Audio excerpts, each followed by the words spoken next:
Everything is your responsibility. Everything is your fault. Take ownership and everything in your life will change. When you point the blame at somebody or at something else, what you're doing is putting control and power into that thing or that person instead of in yourself. You're literally taking the power and control from you and giving it to somebody else and basically saying, I can't control my success. I can't control my life. I can't control my happiness. This thing does. That. You're in control of everything. What's going on, friends? I hope you are well. Welcome back to a brand new episode of Dieting from the Inside Out. If you're new here, welcome to the show. My name is Jared Hamilton and I'm your host. Let me first apologize for my congested sounding self. I've been a little bit under the weather. I am fighting a ear infection over here. So things feel weird. And then I'm also fighting, got some upper respiratory stuff going on. So if I sound a little bit off, I apologize. But nonetheless, I didn't want to wait another, I think the doctor said this antibiotic treatment I'm on is going to be 10 days. So I didn't want to wait 10 days before getting you more content. So we are here nonetheless. I've got a really cool episode ready for you today. I am bringing back Cody McBroom onto the show. So it has been probably 3 years since I've had Cody on the show, and he is definitely a fan favorite. And we got into so many things on this episode. We talked about literally everything all over the place. And it was this is my thing I love about Cody so much is I didn't really have to prepare for him. I didn't have to have crazy amounts of notes or anything like that. We just had an organic conversation. We talked about parenting. We talked about ownership. We talked about how to manage everything going on with when in the world of chaos and uncertainty with your mindset and your headspace and your perspective and your ability to reframe and how to make the most out of a really unprecedented situation and how to still get results regardless of the chaos around you. We talked about so many different things and there were so many nuggets. And if you're someone who really likes the mindset stuff and you're someone who really likes this deeper level conversation, you will love this episode. So it was a joy to talk with Cody. He's someone that I look up to a lot. And yeah, so I know you're going to get a lot out of this episode. Now, before we get into that, I did want to have a big thank you to the sponsors of the show. Sponsor number one, Flex Pro Meals. You guys know I love my Flex Pros. I have an empty container right here in front of me on my desk where I just had one a few minutes ago. It's just one of those things, guys, where if what you're doing is not convenient, and it's just not going to happen for most people. The reality is most of us have tight schedules, unpredictable schedules. Half of you have kids where then you got all the sorts of bullshit with that, where you just need to have a lot of times something that is ready to go for you. This is why we talk about a lot where you always want to have foods that are easy grab and goes that are in line for your goals. Well, FlexPro just makes this a lot easier with these pre-made meals that ship straight to your home, that are cheaper than a drive-through, that are made by a chef, that are dialed in for your numbers, and it's just a no-brainer. And if you're into saving money, you should use my code Hamilton Trained. You can either go to the link below or go to flexpromeals.com. And like I said, code Hamilton Trained, and it will save you an additional 20% at checkout. Been a game changer for me. I always love having them in my fridge. Then sponsor number two, which is First Form. I actually just got a First Form shipment yesterday. You guys know supplements are not the end all be all. I don't think a program should be based solely around supplements, but that doesn't mean that supplements don't have their time and their place, because supplements are exactly what they're called. They are to supplement areas that you are missing and not getting food there. So for example, if you are not getting enough protein in with food, that's where you use a supplement. If you don't get enough omegas in your diet and you have inflammation issues, taking a fish oil. This is where if you are struggling with recovery and you could use something like creatine, it's whatever, those kind of things. Those are the kind of gaps we're talking about. If you aren't getting all the recommended servings of fruits and vegetables, this is where we're talking about a greens powder or a multivitamin, things like that. This is what the role of supplements are. But my biggest thing is I don't want you just hopping on Amazon, finding what tastes the okayest, that's the cheapest, because usually you're not going to get something that's worth the money or that's of the quality. I want to make sure your money is going to the right places and getting you the best products that you can get, which is why we work with First Form. And you will be shocked if you start ordering from them just how amazing their products are. Now, if you aren't quite sure where to get started with supplements, I'll leave my YouTube video on supplements below. But if you also want to go see what First Form has to offer and all that stuff, definitely use the link below, and I'll leave that there for you. But otherwise, that is it from the sponsor section. Now let's get into today's episode with Cody. I know you're going to get a lot out of this. Be sure to subscribe to the show if you are not already, and we'll talk to you soon. All right, bro. So what are we getting into today? I want to actually, what's funny is I think it's so, I was wanting to talk to you about this in general, and I think it's so relevant. and I think it'll resonate a lot with my audience, is how you balance everything so well, but your goals don't subside at all. Because I think with talking to the average person, it's like when you've got kids, mom life, school, work, overtime, the whole 9 yards, it's like so many people have issues with that. But I think the time period you just went through, on top of like your normal bullshit, like you have normal day in the life of Cody, you have like your daughter, your wife, your business, your team, media, content, travel, like not all that bullshit in general. If that wasn't hard enough, but then on top of it, moving to the new location, getting all that bullshit, like, yeah, I just think it's so relevant, especially the time that what you just went through, on how people like can keep their shit together when life is just like jab, jab, right hook, uppercut, just like putting him through the ringer. So love it, dude. Yeah, I think that's perfect. I think it's very relevant, not only to me, but I mean, everybody's always, there's always something, you know? So I'm all about it. Yeah. Well, like, let's get into it. Like I always start my shows are always recording out the gate, so we don't miss anything, and he'll cut it up all later. Smart. So, I've lost so much good content in like pre-recorded off-camera conversations, and I just start it recording, and like if it's junk in the beginning, we'll get rid of it, but there's so much gold in the beginning of most conversations. So and then you have to bring it up later in the podcast and go, like we were saying before we started recording, or like before air when we were saying, I do that shit all the time. Yeah, dude, it's the worst. So I just always start recording just because, and I think it's most raw and authentic and real and stuff. So, but yeah, go ahead and give everyone like a little taste of like all the bullshit that's been going on with you. Yeah. You know what? Like, I think it's the thing that I try to think of too is although we use the word bullshit because it's things, it's stress, but like understanding that it's intentional bullshit that I choose to put myself through. And that's like so important, because when people are, otherwise it's just excuses, right? If I'm saying like, man, we had to move the location, we had to move everything from one gym to the next, and then I had to create new systems, I had to design a new podcast studio because all of our old stuff wasn't going to work in the new space because we had to actually have a separate space for it. I was transitioning some of my roles within the business so that I could help build the business instead of being so much in the business. And that meant delegating more. It meant essentially kind of giving new roles to new people and creating new systems. My daughter is in preschool and she's going through the whole preschool thing. Like I'm in 3 weddings. Holy shit. Not just attending, but like you're in them? Dude, I'm in 3. So, and then I'm attending a 4th, which happens to be in Mexico. And it's like, holy shit. And this is through the summer and fall. So it'll be basically like starting in May, and then it goes like May, August, September, and then October, I think. And then on top of that, like we had a bunch of family stuff going on because of all of our birthdays are in summer. So like we had to cancel one of those trips. So we have all this stuff going on, right? And I'm, like you said, you know, I'm running a business. I'm trying to focus on my health as well. I have a daughter, a wife that I got to care for. Now, those are all great opportunities. I've worked my ass off and built this company, done all these things, but now I get the opportunity to move my location, to create a new studio, I'm honored to be in the weddings, one of which I'm I need to go get certified still. I'm like the ordained guy. I'm the guy that's ordained. The officiant. I'm the officiant. Wow, I don't even know what it's called. Let's go. Yeah. I'm excited. Like it's like I get these opportunities, you know? And so it is bullshit in the sense that it's a lot, but I think a big piece of it all is trying to reframe it in the beginning, you know, and looking at it from a different perspective. And it's like, as soon as that stress builds up, even if it's like, I mean, shit, to be completely real, the financial side of moving, at first on paper, you're like, okay, I can do this. It's going to be a good check, but like, we'll do this, is fine. And then an expense comes up, and then something you didn't realize comes up. And then we get here and I'm like, holy shit, I'm 30 rubber mats short for the gym. I thought I would have more than That's no enough. Small expense either. Oh, dude, those are $45 a pop. So I had to go spend another $3,000 on fucking gym mats. So like, it just starts stacking up, you know? Yeah.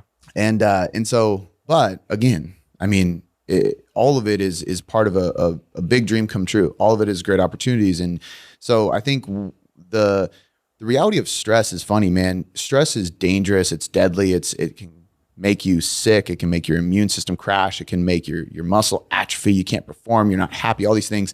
But what they also know, and this is actually backed by research about stress, is that I call it a stress capacity, but essentially the most dangerous symptoms, negative symptoms from stress are actually based on somebody's perspective and perception of the stress, meaning that two people can actually be impacted with the same exact stress. But if one person is just like, you know what, it is what it is, or like, I am really good at handling stress, and they can talk themselves into handling stress, they will literally have less negative symptoms from an immune function, from a hormonal function, all these kind of things. Whereas the worrywart who gets really easily anxious is gonna suffer. So the point is that, as cheesy as it sounds to like woo-saw, like you really do have to do that. You kind of got to step back and go, okay, like I'm choosing to put myself in this fire, and I'm going to try to embrace and enjoy the parts of it. And don't get me wrong, it's easier said than done. Sure. But it's about being able to stop,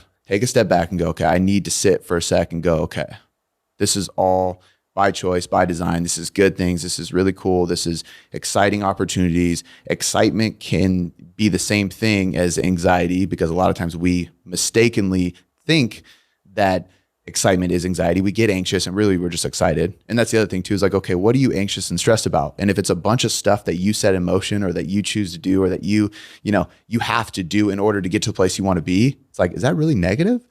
So it's been a lot, and it is a juggle sometimes. And, there's plenty of days where I didn't get enough sleep. I didn't, things don't go the way I want them to go. But, man, I think the power of perspective is so huge. And so I just try to keep reframing my brain and slow down in those moments and go, you know what, like this is pretty fucking cool. And I gotta be happy with that. And it's a challenge, like even the fitness side of it, or staying in shape and trying to still have balance with my family and make sure that I don't bring any of the stress home or anything like that. It's a game, like to me, and I've failed the game plenty of times. And truthfully, the first people that get the negative side of it, if I'm in like an overwhelmed state, it's my family, it's my girls. I'm like, because I come home with it, and they don't deserve that. They didn't do any of that, and a lot of times my wife is more than willing to help, but she can't. There's nothing you can do in this situation besides be there. But it's my job as the man of the house to like come home and chill the fuck out. And, my daughter could care less about what happened at work or what stress I'm going through. So it's, that's been an interesting game that I've been a lot better at as of late, because I've been trying to kind of slow down before I get home, on the way home, like actually like talking to myself about like, how am I going to like ramp her excitement up as soon as I get home? How am I going to shift the energy in the house? How do I shift myself so that I can feel that way? And I've talked about this on my podcast, and I haven't done it in a little bit because you can't do the same thing over and over again. But I started, the first thing that really clicked with me is I came home and just immediately, I had a Bluetooth speaker with me, and I just brought it in playing a song that my daughter can't not dance to. Oh, wow. Which is funny. I'm going to say the song and people are going to crack up, but it's Clint Eastwood by Gorillaz. Really? Remember that song? Yeah. I don't know why. Bro, she loves that. And there's this Trolls Disney like short film thing, and all the zombies in it play that song, and they like do this like weird like head bop, and it's like, I'm happy. And then it's hilarious. Yeah. So I just come in the house doing like this like Frankenstein like bop, and I'm playing it, and she just loses her shit. That's incredible. But like, I'm in a bad mood, so it was easy for me to act like a zombie because I'm like stressed, and I was like, I got to do this. But instantly, your mindset shifts. You're positive. You're laughing now, and then my wife's laughing, and it was like, okay, you got to do some goofy shit on the fly to like spark that positivity, and that helped me a lot. But point being is, I think everything I've learned in this crazy, probably like honestly like 4-month period of time of all this stuff going on, it's the perspective, man. It's just shifting your mindset constantly and reminding yourself why you're doing it all and what you're doing and what you're after. And that if you treat it like a game, you're always just trying to win. And when you win, it feels real fucking good, and you get competitive with yourself, and you can just keep on pushing, That's incredible, dude. I actually had in my notes, I wanted to bring that up because you made a post about that family shift you made. It was a beautiful Instagram post that when you it was like, it was I read the whole copy on it, and And it was like this delicate balance of like extreme ownership of like, yo, I have not been doing my role to the level it should be. But here's what I'm doing now, and here's how it's changing. I think that was incredible, dude. That was such a cool thing to watch, and I couldn't even imagine the difference that makes at home. You know what I mean? Yeah, dude. Thank you, man. It's crazy too, because like and not to toot my own horn, but I knew that was a good post, because if you post a picture and it gets a lot of engagement, you're like, okay, like I really wrote something right there. now. Yeah, absolutely. Yeah, that's what I'm saying. Yeah. So like it was, and you know what that was too, is it's just like, it's funny, man, because I remember thinking about that and going, this is the exact same thing of what made me originally get in shape. Like when I first found fitness, I didn't lift weights in high school, nothing. I played soccer, but I wasn't super athletic. I like after high school, I knew I had weight to lose. I knew I wanted to get stronger. I wanted more confidence. And I just kind of like looked in the mirror and called myself out on my shit and was like, okay, what are you doing? Why are you doing it? I wasn't shaming myself, but I was just like, dude, get your shit together. It was ownership. It was extreme ownership to the T.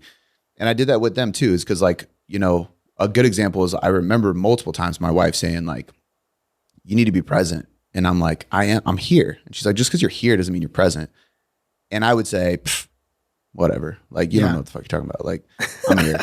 You don't know what I'm thinking about. Yeah. You're thinking about no, I'm not. I'm thinking about you guys, like, which was bullshit. I just didn't want her to be right. And so like, when I called myself out, I was like, okay, like, if that's the case, what would I do if I was like a fully present father? And I started shifting a little bit. You know, I was like, okay, I would get more shit done before I got home. I would shift my perspective before I walked in the door to just change my attitude. I would put my phone away. I would be more attentive to play with her. When I'm exhausted, tired from the gym, working all day, she's waiting for me. Like I need to be able to like just squeeze out that last little bit of that second wind to give it to her and crawl around and play. And once I started doing that, I could literally see them completely change towards me, towards themselves. Every day they would have a better day, and then the night would finish better. I was getting more love from my daughter. She needed me more. And it was like, it really came to life when I went to Austin for our team retreat. I flew out there, and it was the first time my daughter ever like cried because I was leaving. Like she was crying. Wow. She was like, didn't want to go to sleep. I had to like lay in there with her. She's like, I don't want you to leave. You promise you're coming back. And I was like, just taken back. Sweet. Dude, it was unbelievable. Because normally I'm like, oh, daddy's leaving on a work trip. And she just goes like, they have a gym there? Like, because she knows I do fitness stuff. And I'm like, yeah, there's probably a gym there, you know? Like, I'll work out. And she's fine. She's like, oh, I can't wait for you to get back. Like, no big deal. That's cool, man. And so it was cool, man. And it really hit me hard. And it made it harder to leave. And then I just felt that. And I was like, okay. And I had to admit to my wife, too, which is the hardest thing. And I looked at her, I was like, you're right. Like, I wasn't present, you know? And I think it's extreme ownership, man. It makes everything better. That's huge. You know, I think that's when people are juggling like their struggles with their stuff, with the life stress and things going on. I feel like the last thing, the one of the biggest things people miss is ownership. Like it's easy to look at all the reasons to not make shit happen. Or it's like, well, this is going on. And they talk about all the things that's outside of their control. But you have like two things. You can always stop when you're full. You can always get in part of a workout, then a whole workout. You can always do your inner work. You can always choose to have a good attitude, even though you don't want to. But I think so many people don't have that, and they're missing just the ownership piece would just fix everything. Mm-hmm. Yeah.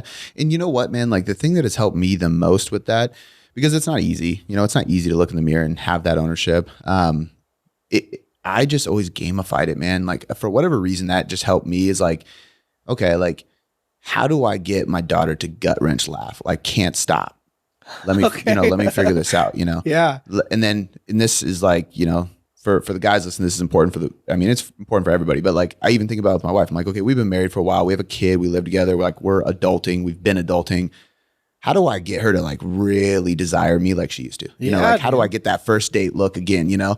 And sometimes you do funny shit and it's like a joke and it doesn't work. And sometimes, but like they see you trying and it's intentional. And I think, you know, it's a game. It's like, how do I win the chick again, you know? And I apply it to food. I was talking to a client about this. And it was with, cause I went to Disneyland not too long ago with my daughter for her birthday and my wife, obviously. And it was the same thing. It was like, you know, like I'm not a huge like sweets guy, but there was like churros and my daughter's never had a churro. She wanted to try a churro. And she could care less if I had any. And I didn't like I remember being like, oh, I'm going to get one. And then I thought about it, I'm like, I don't even really like churros, right? And then it was like, fuck that churro. I'm going to win that battle. And then I just didn't have it. And then like my daughter had like, and this is like the hardest part as like a business owner and stuff, she'll eat like one bite of a $20 churro and be like, it's okay, and want to throw it away. And you're like, yeah. Oh. You're like, you motherfucker. You just threw a $20 bill away. But like, I gamify that. So even like with, overeat, like when I'm being flexible and I'm going to eat something, we all know like we can fit processed foods in and we'll, hit your macros, all that shit. But it's not always easy to actually fit the little bit in, especially if you're on a cut or something like that and you don't have a ton of calories to play with. But it's like, okay, I can fit a little bit in. And then when you have that urge to say, fucking just eat the rest, gamify it. Go to your head and go, are you going to let those Oreos or those Chips Ahoy or the cereal or the chips or whatever, are you going to let that win? Are you stronger than that? I just think with beer, because I'm a beer drinker. Win. Yeah, that's huge. Dude. Exactly. And then as like hardcore, as crazy as that sounds, like in your mind, you win the battle and you get a little bit of a dopamine kick because I fucking won. And then next time you're like, I'm not going to lose this time, and you can just do better every time. So for me, man, I just always gamify it. Same thing with the stress load. It's like, am I going to let the stress conquer me? No. And sometimes it does. And then I snap back because I'm like, no. I'm going to win the game by the end of the day. So that gamified thing has just worked wonders for me personally. That's huge. I want to go back to something you just said. When you said, when let's say you do take an L, when you do like when the stress does overtake you or you make a bad decision or whatever, you said, I'm going to get it back by the end of the day. I think so many people, they what I call stay down too long. It's like the whole concept of it doesn't, like one thing we talk about a lot is it's not a matter of getting knocked down. It's how long it takes, like it's how long you stay down, right? Where too many people, I think they'll have a rough weekend or a rough whatever. And like life kicks them in the dick and they lose it. But like we're all one moment away from being right back in the swing of things. But I think it's crazy. It'll take someone, let's say all weekend to get back on track, or all like it'll be like right now there's I just dropped like in my community the most badass free program I've ever made ever. It's completely free. It's just a value thing. It's a full 3-month long thing, and like people are crushing it. I'm still having people that are like, well, I'm gonna wait. This was like last week. They're like, I'm gonna wait till April 1st to start. And I'm like, did you not listen to like a fucking thing I said? Like, it's like the most chill, sustainable, like one step at a time kind of entry level thing. But there are still people who are saying, well, I'm going to wait to start over April. I'm like, bro, you can go on your walk today. You can start journaling your food today. You can start everything today. But like you said, when you get knocked off, the part of your brain goes, well, I'm going to get back on right now. By the end of the day, I'm going to have this back. I think that's such an important part to note. Well, the problem with those people is typically they'll go like, well, okay, we're recording this March 31st. Okay, I start today. Big deal. What's one day of going to do in the gym? Nothing. But if you start today, mentally, it's going to do a lot. It's a standard. Because next time when you need to start quicker, start sooner, you have, like you just said, that higher standard and you will jump back on quicker. And that's going to apply to so many things in life. I mean, and I always try to, I'm a huge like, I reflect a lot just so like I'm always like picking apart stories and situations in my life and I'm writing them down and stuff. So I can think of a very specific scenario. Last summer, we go to the ocean out here called Ocean Shores. It's like just some little shithole town on the water. It's really cool. Like middle of nowhere. I really hope someone from Ocean Shores listening. They're like, what that motherfucker say? They're like, fuck you, man. No, it's funny. Like you got to go through Aberdeen on the way, which is where Kurt Cobain is from, Nirvana, Foo Fighter guy, all that. And again, it's a huge shithole. I mean, not that Nirvana would not give that away, but that's on the way. Then you get to Ocean Shores, and it's like a cool little quaint town. Like some fishers live there and shit, but like it's just it's fun. So we go there every year. And last year we went in June, like late June, Father's Day weekend. It's supposed to be nice. I will go to the water. Rained the whole time. It's like, oh wow. Stuck in this little cottage. My daughter's just miserable. She just wants to go play in the sand, and we can't because it's raining. So this whole day, like we couldn't go to lunch at our reservations because she was throwing a fit. Like the arcade thing didn't work. Like it was just all this crap, right? And so my wife's like, let's just go home. My daughter's pissed. And I remember doing this, and this is a great example of just deciding to shift. I literally just flipped a Yui, went into this random parking lot to this little grocery mart, and she's like, what are you doing? I was like, I'll be back. I just stormed out of the car, came back with fucking sandwich buns, lettuce, deli meat, a rack of like Mexican beer with chips and guac for me and my wife. We're gonna make sandwiches for our like I just had everything there, and I got this like weird little like what are the those like paddle with the string and the ball. Like a paddle ball. Yeah, little paddle ball. Little like games that are like $2 in there for my daughter. So and I just pull back into the car with all these bags. She's like, "What are we doing?" I was like, "We're going home. We're gonna have a picnic inside, and everybody's gonna chill out and have fun. Nobody's saying a word. We're listening to music till we get there." And I just turned up the music. Drove for like probably 5-10 minutes to get to our little cottage. I just started making stuff, popped open a couple Coronas. We drank and it just, everything shifted. Yeah. And like, I remember seeing the look in my wife's eyes, and it was like, it was just different. It was different of how she like saw me and respected me. And I remember that moment because that was the first time I like did something like that in the family setting, but it's a perfect example of this. And I remember that, and I try to apply that in everything now. Cause it's like, you don't have to wait. I could have said, yeah, fuck this. Let's go home. Like, this is a waste of money. Let's drive 3 hours home and then let's be miserable, or let's all ignore each other in the cottage. Like that no, we're shifting. We're enjoying this. And I didn't give anybody an option. And you shouldn't give yourself an option if you need to shift gears and do what needs to be done in that moment. Because, like if I had something shitty go on this morning, am I going to let that bleed into this podcast? Or do I walk into this room and I snap out of it because I'm like, now I'm having a conversation with Jared because you didn't do anything to me. I didn't do anything to you. Nothing affected this situation. Something shitty happened before this, which it didn't. But if it did, I'm not going to let that impact the next thing or the next interaction that I have with somebody. And again, that's for yourself too. Like, why let things linger into your goals, into your actions, into your attitude, your environment, your energy, or anything like that when it just doesn't have to. And if it does, you're choosing to let it. Plain and simple. That's so good. That's so good. I mean, that's like goes back to the old saying of like, we didn't have a bad moment. We had a bad moment. There's no reason to let the bad moment bleed into a bad day or whatever. You know what I mean? Mm-hmm. I think that I love the story around that with your family. Cause like that just shows how powerful, intention and deliberate action in the now makes. Mm-hmm. You know what I mean? Like, because if you would have said, should I do this? I can't. You would have talked yourself out of it, right? But as soon as you had this part of you that's like, here's what I know I should do, you turned on daddy energy and you just made the fucking decision. That's so good, man. Dude, and I have to say this too, just to like provide context.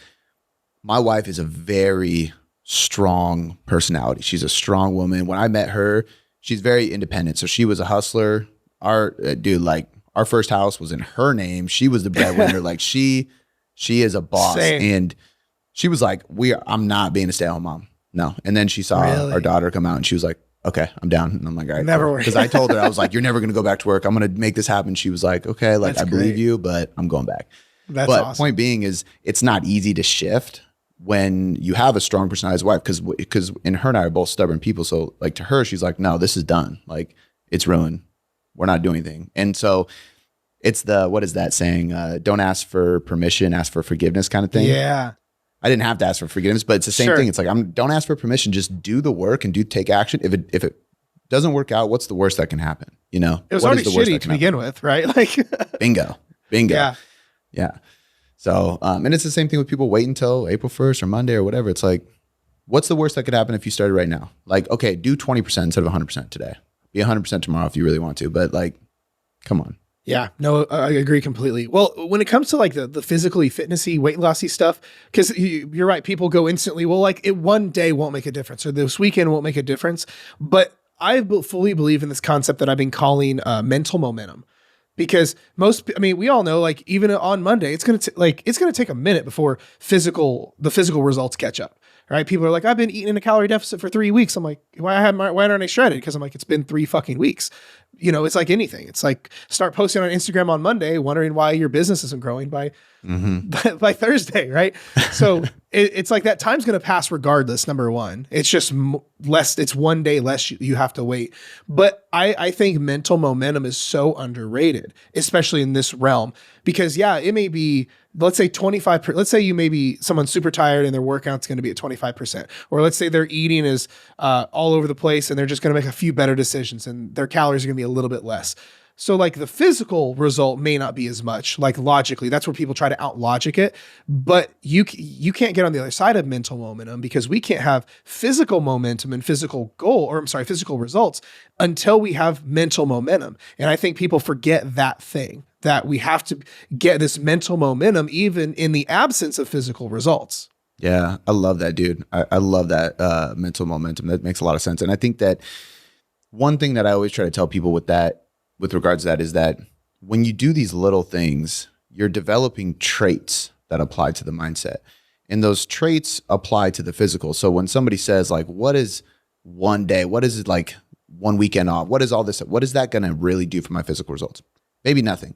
But if you say no and you do it by choice, that develops willpower, self-control, and commitment. You know, if you choose to wake up early and take a cold shower and then go on a run or whatever, or write in your journal or meditate, anything, you're developing self-respect, self-awareness, self-appreciation, self-value, which means you're going to treat yourself better. Then you start to develop these two parallel things, right? This side of valuing and respecting your body for what it is. And then you're developing these mindset traits, which they're traits because they're skills. They're not born with them. Like I wasn't born with discipline. I developed discipline. And that's the whole thing. Like people always talk about this with entrepreneurship too. And they're like, are they built or are they born? And although some people will say there's something in your DNA, and I actually think they're even doing some research on this kind of thing. I partially listened to a podcast of Huberman's with some scientists. Okay. Yeah. And they were talking about how they're starting to try to extract that, which is wild, but crazy. I think Huberman's a crazy motherfucker. I love it. He is. He's wild. I still believe it's built only from the standpoint of like, I think of like, okay, so no, if somebody looked at me like, you were born to do this, and I would agree, but nobody in my family has ever been an entrepreneur, ever. Mm. And so I'm like, okay, well, what made me that way? And I think back of like my childhood, I was the king of trading Pokemon cards and shit. Like I was hustling those things, you know? And then I remember when Craigslist was not like a sketchy thing for a 13-year-old to use, I was like finding shit in my garage that my parents and brother didn't need. And I was selling it on Craigslist and meeting people in the Albertsons parking lot, you know, on my way home from school. Yeah. I did things like that. And I had these entrepreneurial pursuits that allowed me to develop that. And it was because I had a desire to honestly have cool shit. I had a desire to like, I remember going to skate park and not having the dope skate shoes or skateboard. And I was like, I want to get new board, new bearings, like I got to hustle to get it. And so it's bred over time. And that's the same thing with any type of trait that develops a person, right? So the traits that develop somebody who is going to be, who's going to have a great physique or really strong or be, I know you do Brazilian Jiu-Jitsu. So like being great at BJJ, anything like that, it's discipline. It's self-control, it is self-respect, it is these willpower, these grit, like this grind. Because there's going to be days where you don't feel like going and rolling on the mat. And there's going to be days where you go up to a competitor that you just know you're going to get your ass whooped. And it's like, okay, well, I got to do this. And it's being able to do it even though you don't want to or you're scared or anything like that. Those are the things that carry over, and they do transform your physique long-term, because there's going to be a million more situations where you need to have self-control or discipline or willpower or grit, or maybe just have a little bit instead of the whole thing. And if you don't have those traits, you won't be able to stop at one cookie or stop at just a beer or two. You know what I mean? You're going to go all in. And that's a big problem in long-term sustainability. You got to have that. So I think that although they're right in saying it's not going to transform my physique now, that like that momentum you're talking about, it's because you're developing these traits, and those traits carry over into everything over time. And when people say that, it's such short game thinking. Like that's like everyone knows investment accounts are probably important for like people like that are in like a Roth IRA or mutual funds. Like there's gonna be nothing in that account. That account's not gonna be worth hardly anything until you're like 70, and then it'll have a few $1 million in it. But imagine if we treated everything like that. You know, well, it's just one day of work. It's just one day of not brushing my teeth. So right now, this is a crazy jujitsu week for me. Our big professor, he comes to see us like a couple times a year. Like I have like my professor, but then like my professor's professor, who's like the world champ. I love that they're called the professor. Oh yeah. When your coach, or so when someone gets a black belt who teaches, they are labeled professor. And they actually have, like, if you ever see a black belt with white stripes on by their feet, that little piece of fabric, like the red piece of fabric, if they have white stripes on each end of it, those are the professor stripes. That is the professor. So Our big professor was in town. So he's in town this weekend. So like I got mutilated this morning. And then I'm going back tonight to get mutilated. And then I'm going to get mutilated tomorrow morning. So it's great. But he called the whole class out today because some white belts were being shitheads.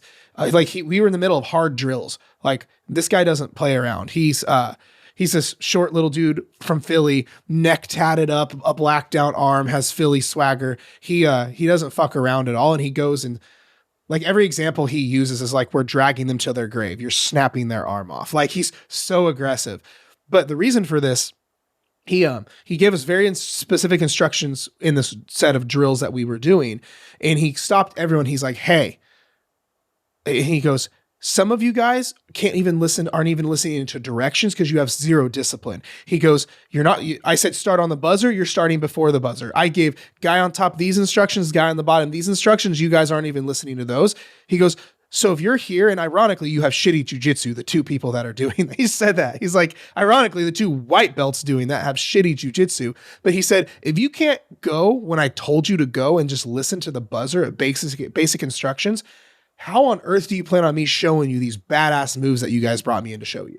And he like called all these all these white belts out because their discipline was so shitty. So he's like, if you can't learn to just listen to like basic ass instructions, how do you plan on me being able to teach you the intricate moves that you really want to see?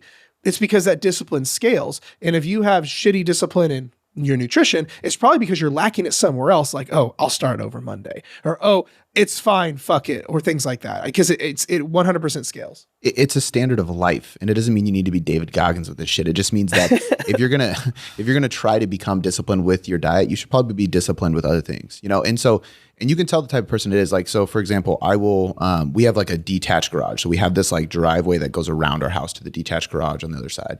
And so we have like tools and my daughter's little street toys and shit in there, right?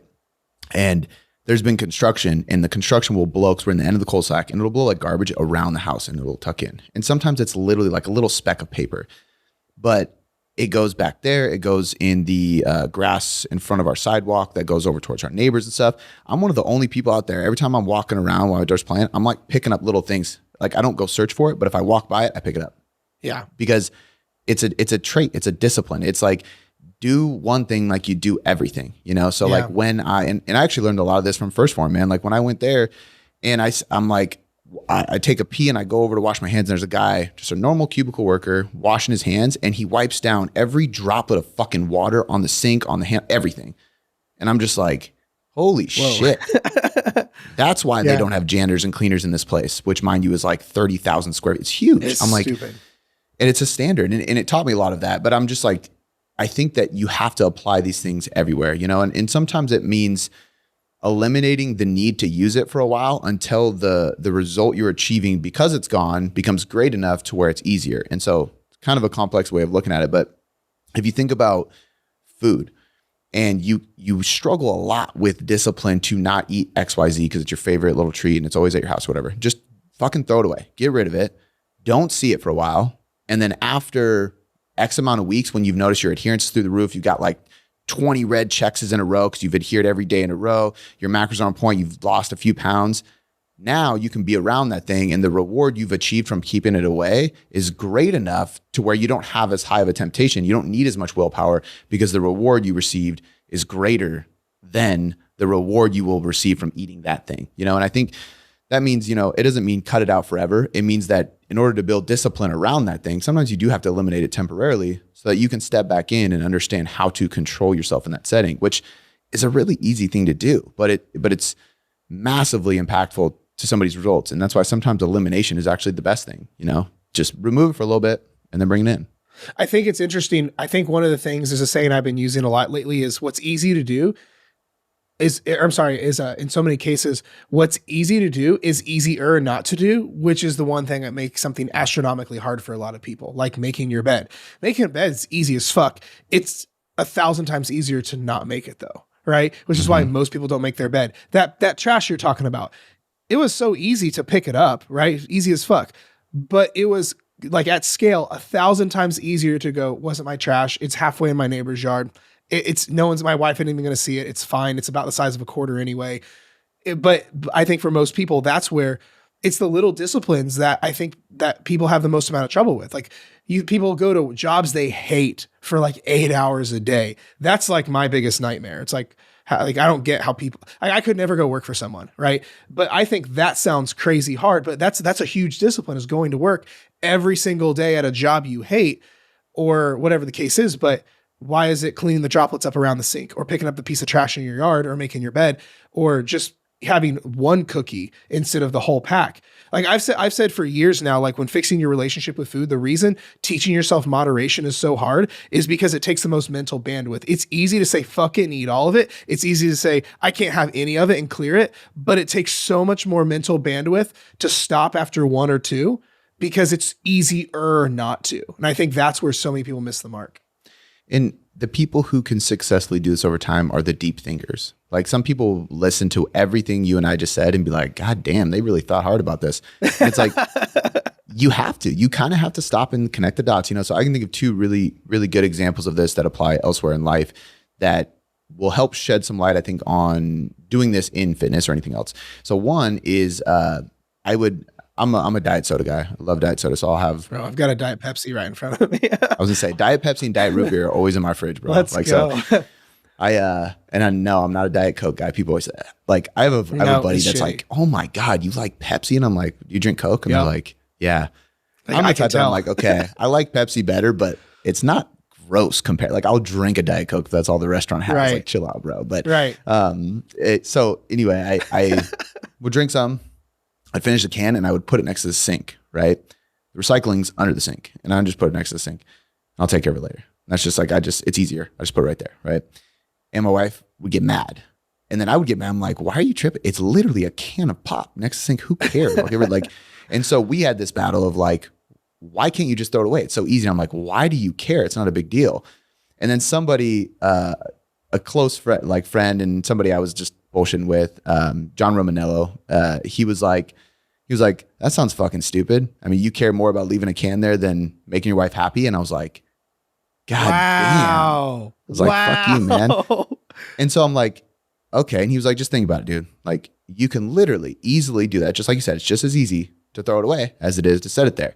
And why it matters to her shouldn't matter to you. What should matter to you is the fact that it would make her happy if you just threw it away. And I was like, you're right. And so the next time I just did it and I apologized for not doing it. I was like, that was ridiculously immature. Like, I don't even know what I was thinking. And it changed the dynamic. Again, it just added another layer to our relationship being positive, you know? And so when you do these little tiny things, it adds up. The other example is financially. So another conversation me and my wife had, it was like, okay, so we had Hulu, Amazon Prime, Paramount Plus, Stars, Showtime, Disney Plus, Netflix. We got all this shit, right? And I'm like, okay, what are our top three? We're eliminating the rest. And it's like, well, why? We can afford them. It's not that big a deal. They're like $5 each. And I'm like, right. I know. But $5 times 5 is, $25. It's not much, but it adds up. Sure. And then it's like, why are we buying Advil? Just buy the Kroger brand. Why? The Advil's better. I'm like, is it though? Like, save $1, And so when you do those things, they stack up. And then after a while, you're like, hey, guess what? This is why we have savings. This is why we can go to Disneyland. This is why we have these things, because you can save money on shit that does not matter at all. And most people look at that and they go, it's just $1. It's just a few bucks. Like, what's the big deal? I'm the type that's like, does that really matter to me? No. Okay. I'm not spending a few bucks because I'm going to stack the cash. It just doesn't make any sense, And I know it's a weird example, but I did a post recently where I actually did the math of like common purchases, and I did like 3 or 4 things, and it equaled like over $400 a month for the average American. And I actually went to research and was like, what does the average American spend on coffee every day? What does the average American spend on streaming every month? And I added up for the month, and I'm like, you want coaching? You can get, if you do this for 90 days, you can hire us for more than 90 days, like literally. Right. So it's so easy. And those things will not make your life worse at all. You know what I mean? So, but it's just those small things that stack up. Yeah. Dude, it's interesting. I think that conversation is huge, where I think it comes down to what someone's priority is right now. Like, that's the thing, is I think where someone spends their money is the biggest indicator. Where they spend their time and money, the biggest indicators of what that person values. Like, I don't even need to talk to you. Show me your bank statement and I'll show you what matters most. Because out of the same mouth or the same person, it'll be like that. They're spending $80 a week at Starbucks, $100 a week on their nails, all the different things. And not that I think, people shouldn't spend their money on stupid shit, but it's a priority thing. But out of the same mouth, you're also saying, hey, I've been fat my whole life and it's affecting my mental health. My kids are starting to act like I do around food now. So the generational bullshit's happening. And now it's affecting my marriage because I don't want to feel intimate with my husband now. Like, it's bro, there's an easy fix. There's a very simple fix. It just comes down to what you prioritize most. But you're right. It's the discipline of that purchase or that dollar. It's everything. Yeah. And look, everybody has different things that matter most to them. Like, I had somebody give me shit because I get, I actually didn't this month, but usually I get my haircut every week. Every single week I go to the barber, get shave, haircut, all that stuff. So I absolutely spend more money than you need to on a fucking haircut. Trust me. But the person that gave me shit, I was like, when was the last time you got some shoes? And they were like, it was like this month. And I'm like, how much were those shoes? And they told me, and I was like, when was the last pair? And like, so they're a sneakerhead. And I'm like, okay. I haven't bought shoes in a minute. And when I did, they were Chucks, because I don't give a shit about shoes. So I care about looking good, feeling good, and having a downtime for an hour where I can't talk, can't text. I just talk with my barber. We bullshit, listen to music. I enjoy that. And it's less than shoes. So like, there's things less than shoes.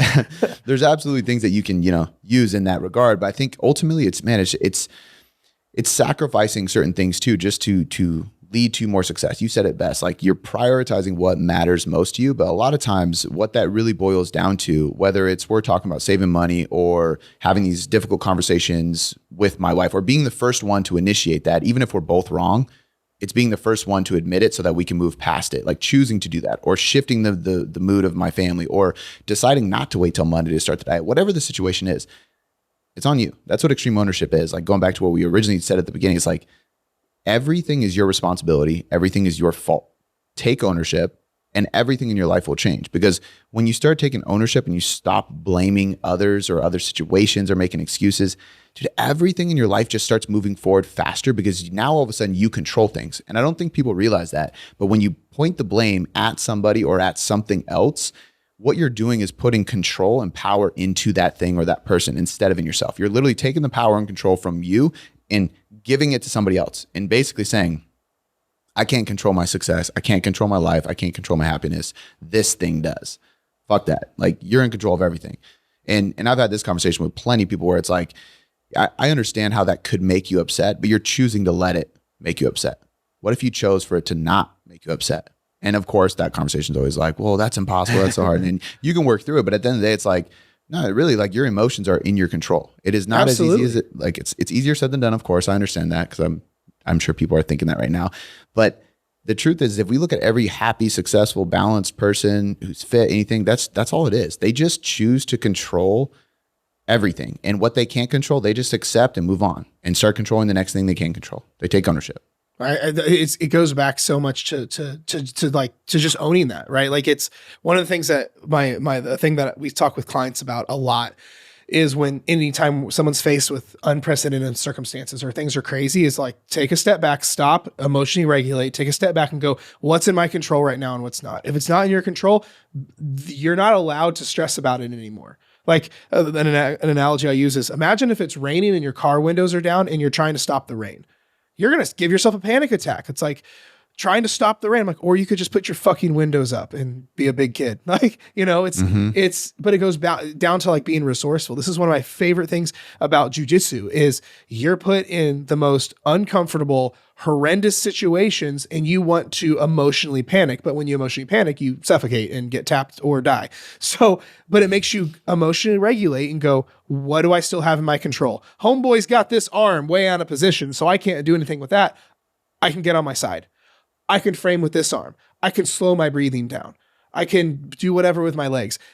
But during crazy chaos and uncertainty and stress, but that doesn't have to stop on the mats. That can go into real life. Is the mortgage is due, you're behind on bills, your kid's being a little terrorist and you lost your job, like all this crazy stuff. It's like, what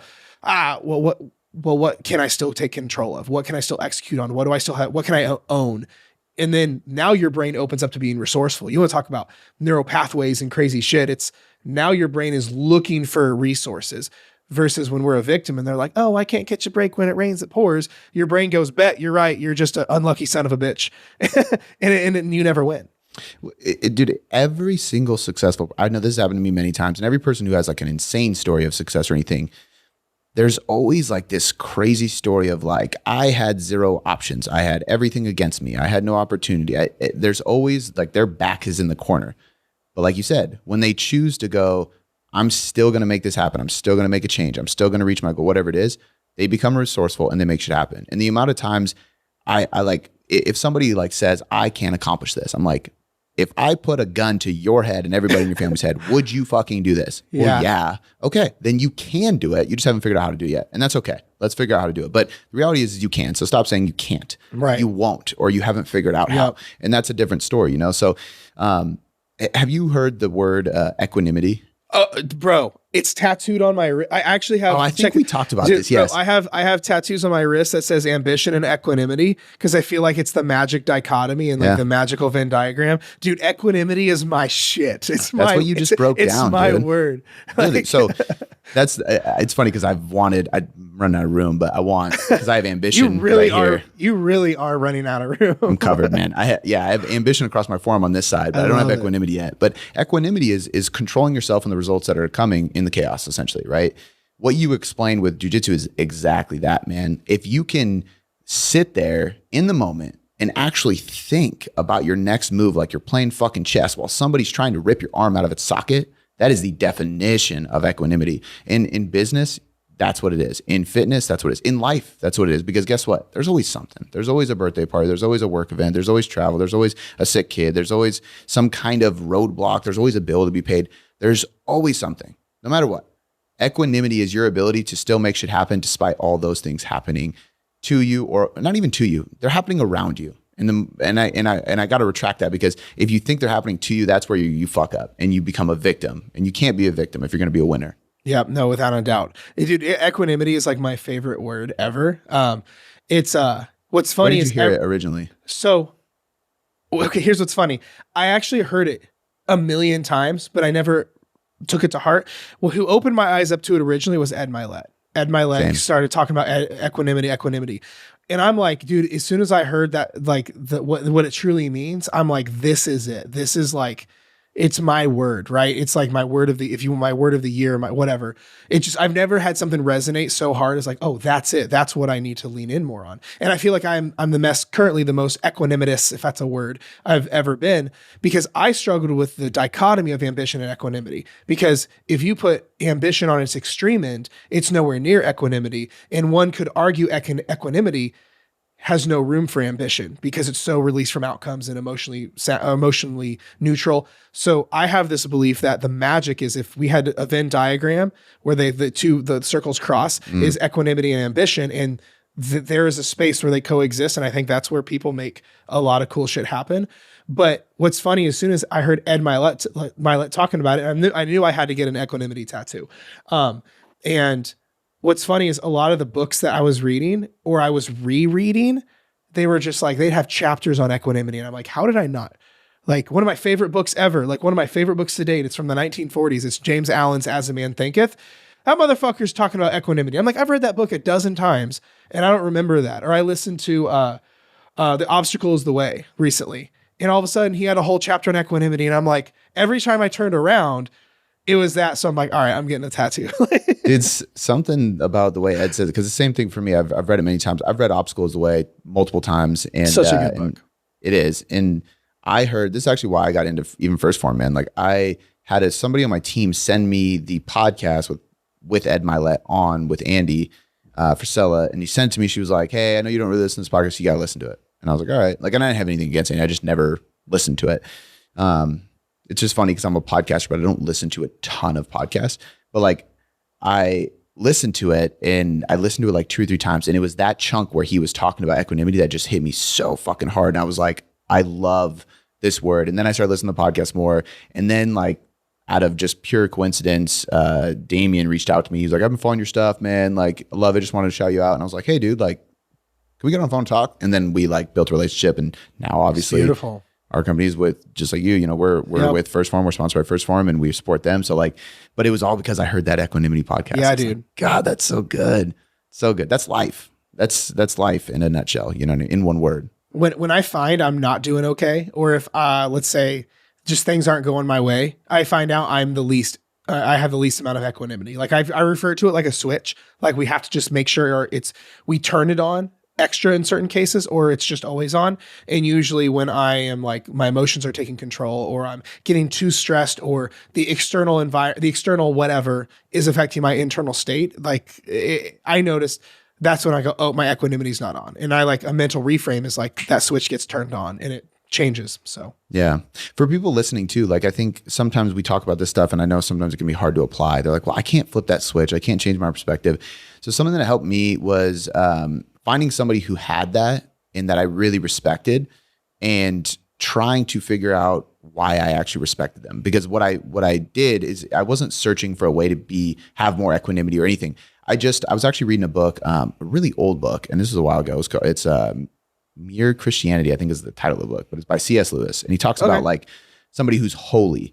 And I'm sure like you can take that a super religious route, but like what he is saying is it's basically somebody who seems like they have more time than anybody else, somebody who always remains calm, somebody who seems to be able to juggle a lot of things, but doesn't get overwhelmed and always seems to be successful at the end of the day with whatever they're doing. Like he had this list of things.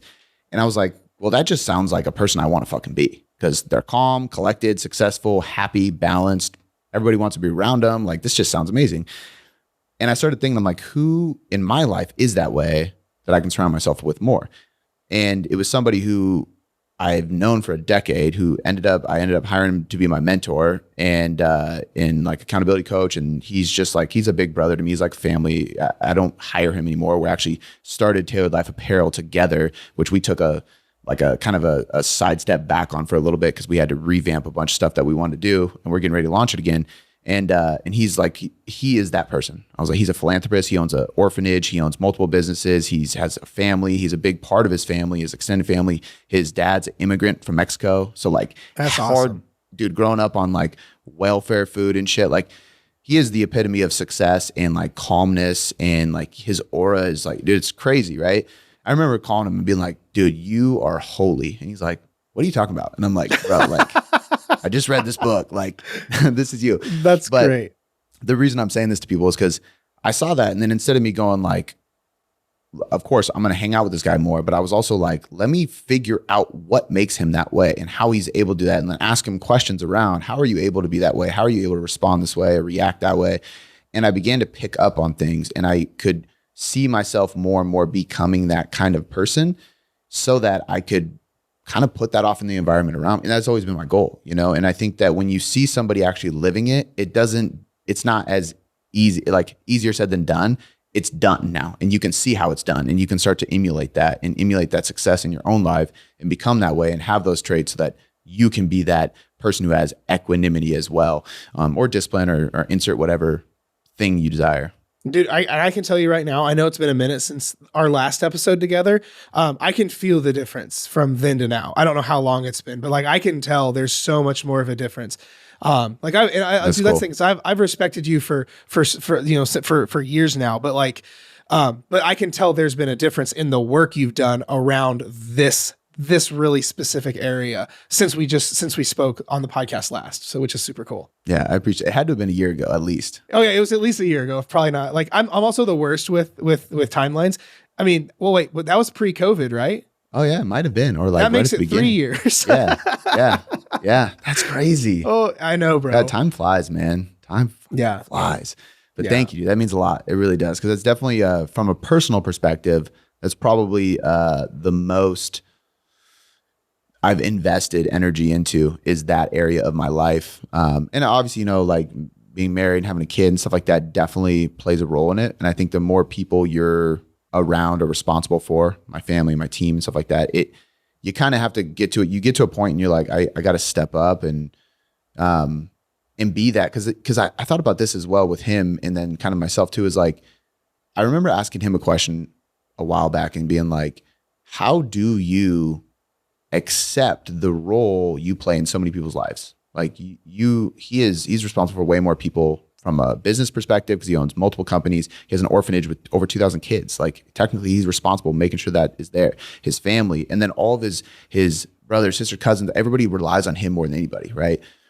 How do you accept that role? And he was like, I just believe that's why I'm here. And when I believe that's why I'm here, I know that nobody else is going to do it or can do it. And instead of getting overwhelmed by it, I just accept it and I just do the best I can. And it's just like, when you have that calmness of like, this is just why I'm here, you kind of, it turns like an overwhelming stress into like, this is what I'm designed to do, you know, and you can more calmly take care of the people that matter most. And I'm not perfect at it, but man, that hit me hard. And I was like, okay, like instead of getting overwhelmed or getting frustrated, it's like, yeah, I'm tired. I worked all day and then I got to train. Then I got to make sure I'm taking care of my team. And then I got to come home and then I got to step up because my wife's been taking my daughter. And I could be a dick and be like, I've been working all day too. Like, what the fuck, you know? Or I could just say like, do your thing. I don't need rest. Like, you're cool, you know, and I'll get rest later. And when you approach it that way, it's actually not as tiring as you would think, you know, and it's more tiring to fight it and then still have to do it. Because no matter what, I'm still going to have to do it. So having that approach has been super helpful. And it just helps me, I don't know, have more confidence in it and just a better capability to do it for the people I care about, you know? I love that, dude. And it's funny that I think comes full circle because that ties exactly to what the first thing that you said when we started speaking around when I asked you, how do you handle all the bullshit? And you go, whoa. It's not bullshit. We have to, that's step one, is we have to reframe that perspective and that mental frame around it. And that's all that you just finished talking about. So I think that's crazy. So yeah, that's great, man. Good shit, man. This has been so good. I can't believe it's already been over an hour. Fucking A. I love it. I'm super glad we got around to doing this, man. I miss talking and I really, just appreciate you and everything. So I appreciate you doing this, man. Yeah, absolutely, man. And like I told you before, like my schedule was nuts trying to get everything settled and everything. I get it. I'm finally in a place where things are more calm and like we're, you know, like I'm actually not even going to any of those bachelor parties because I was like, I can't go to 4 weddings that are all in other areas and 4 bachelor parties and have a kid in a business. I was like, sorry guys, I got to do the responsible thing and choose weddings over bachelor parties. Right. But so I don't got too much crazy stuff, man. Let's keep connecting, dude, because I always enjoy it too. It's a blast having these conversations, and now I'm back in my flow and I can do it easily. So I would love to. I love it. For those that are new to the podcast, because we've had a lot of podcast growth since you were on last. Where can people find you if they're like, "Yo, I like this. Let's get into some more stuff." Yeah, so tailoredcoachingmethod.com is basically kind of the hub for my company. So you can find everything there. We have the Tailored Life podcast, which if you like this one, it's very similar. Jared's been on there too, and it's just fitness, nutrition, lifestyle, mindset. It's like all the same kind of stuff, you know, good interviews. And then on Instagram at Cody McBroom, I post basically every day that I try to post every single day and just give value. So those are the main places. I love it. Fuck yeah, man. Well, I appreciate you, dude. Thank you so much for doing this, and we'll talk soon. Likewise. And we are back. What an episode. Thank you so much for sticking around this long. It means a lot to me. I know if you stuck around to the whole thing that you probably want to go look up Cody's stuff and start following him. Be sure and do that. Now, before you go, I do have some housekeeping, some stuff I want to tell you about. Number one, I have a whole lot of stuff for you in the description of the show, wherever you're listening to it at. So number one, be sure and subscribe to the podcast. My one ask is, will you please share this with someone, whether it be screenshot it and put it on your story, whether it be send it to a friend. My one ask is just share it with one person, because if everyone that listens to this shares it, the podcast will literally double overnight. My one ask is that everyone that listens to this, if you got value, just share it, subscribe, and send it to a friend. Now, if you're new here and aren't quite sure where to go from here, I have a few things for you. If you're in the camp of like, I don't even know where to get started, I have 2 things for you. Number one, you'll want to go through my fat loss checklist mini course. It's at the link below. It's basically my 5-day mini course on everything you need to know about weight loss, how to get started, what's bullshit, what's not, and it'll simplify weight loss for you. And you're going to be like, where was this my whole life? All right. And the second thing, if you are not part of this, you'll want to join my Fat Loss Simplified Facebook group, because everyone needs a home base. I know what it's like to be the weird one that's trying to change your life when your family doesn't get it, your friends don't get it, your husband doesn't get it. And you're just like feeling kind of lonely and like, I don't even know. You need to get around the right group of people because that's where magic happens. And I have cultivated that in a free Facebook group. And it's called Fat Loss Simplified. If you like this kind of content, you'll love the content I put in there. That's where we really cultivate relationships, help hold each other accountable. And I put a lot of value in there. So you'll want to join that as your home base to go to get loved on, to get supported, and to be around like-minded people who are getting the results that you want to get to. So it makes it easier for you to get them too. Definitely join that if you haven't already. I'll put that link down there as well.